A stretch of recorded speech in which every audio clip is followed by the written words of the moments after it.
I'm Luke Tipple, and this is your Daily Bite. On this episode, we're talking about the fastest shark in the ocean, the short-fin Mako, and its race against extinction.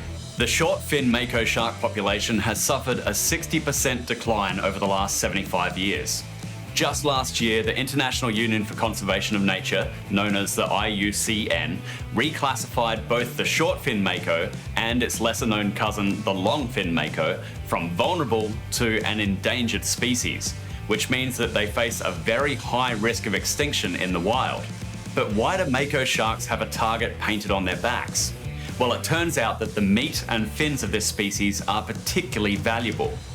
In some Asian countries, they hunt down and import Makos for a delicacy known as shark fin soup. And these finning practices are pretty terrifying. Often sharks are caught, their fins are cut off, and their bodies discarded to sink to the bottom of the ocean, all while the shark is still alive. Makos aren't only fish for their fins though. The meat of these sharks remains a popular menu item across the globe, and it's not uncommon to see Mako shark in the butcher windows at your local supermarket. And there's no shortage of recipes online. I checked. Unfortunately, there are no international fishing regulations to protect this species from being overfished. Now, Makos are extraordinary sharks. They're the fastest known species, clocking speeds of up to 60 miles an hour. My friend and Shark Week cinematographer Joe Romero has spent countless of hours in the ocean with these finned bullets.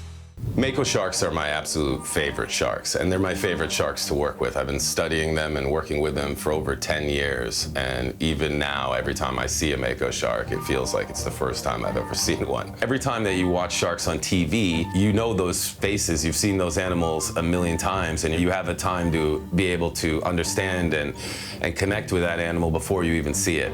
But the first few times you start having one of those animals really look at you, you both are trying to figure out what your intentions are. That's something you don't get from TV, books, movies, anything. I think what makes Mako so incredible is that they're really engineered to be this perfect shark. It's unlike any other shark. It has these huge gills to allow a lot of air intake because the animal travels faster than any other shark. It has these silvery sides and counter shading that I haven't really seen in any other shark. They actually have a skin structure that's studied by the military and all kinds of different boating specialists and companies that want to know exactly how it works. And what it really is this texture called dermal denticles. And basically, they're all just very, very tiny teeth that the water can pass through. But the actual shape of these denticles on this particular shark flute and kind of push the water through it. So right now, scientists and especially the military are trying to figure out how to make skins that match the Mako shark to be able to make things travel through the water with more efficiency. What you see of Makos generally are smaller animals, and that's not because this animal doesn't have the potential to grow large. It's just because the larger ones either know how to hide, know how to avoid humans, or just may not be there. But it's a very rare and hard animal to see as an adult Mako. And I'm not saying just an average adult Mako, I'm talking about the biggest of the big. And this year for Shark Week, I was able to have the opportunity to work with the biggest of the big again. So we came back with Monster Mako 3, and in this episode, we happened to catch something where I don't think anybody's ever seen before, or at least not in the water. All the birds lifted. Mako, Mako, Mako, right there, right there. Yeah! Yeah! Look how big that shark is. Probably one of the rarest sharks you will ever see in your entire life. Now that is seriously cool. The time that I've spent with Makos has been some of my more thrilling experiences in the ocean. They're smart, they're fast, and they're bold, and you definitely want to keep your head on a swivel when you're swimming with these incredible sharks. The oceans really just wouldn't be the same without these perfect predators. And without a change in protection status, we stand to lose this charismatic species forever.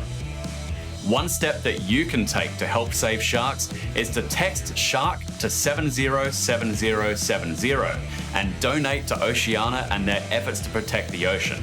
Stick with us all Shark Week long as we continue to bring you the biggest discoveries in shark. In the next episode of the Daily Bite, we're entering the totally weird world of baby sharks. And I'm talking in utero sibling cannibalism. That's right, cannibalism.